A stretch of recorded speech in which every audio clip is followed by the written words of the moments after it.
জল টান দে, আর টান দে, জল একবার টান দে। এই মে সামনে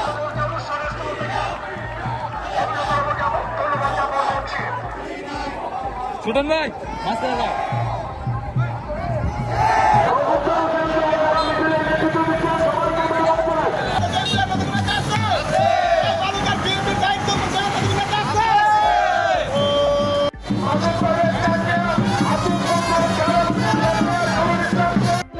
সাধারণ সম্পাদক বালুকুমিল্লা বিএনপির সম্মানিত সদস্য,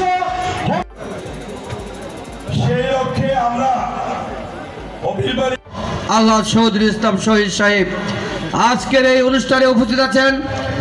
বিএনপির সম্মানিত যুগ্ম আহ্বায়ক খালেদা নার্গিস বক্তব্য দেওয়া আমাদের মিটিং শেষ করতে হবে।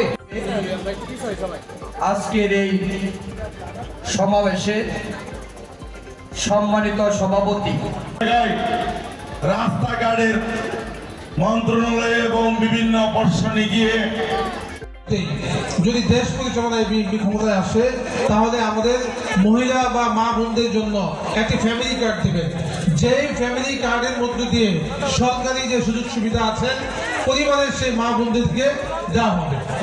একইভাবে আপনারা জানেন রাষ্ট্র সংস্কারের যে 31 দফা, এটার একটি সংস্কার আমাদের মহিলা বা মা বোনদের জন্য শিক্ষা খাত, চিকিৎসা খাত, প্রশাসনিক খাত, ক্রিয়া থেকে শুরু করে প্রত্যেক ক্ষেত্রে একটি নতুন ব্যবস্থাপনা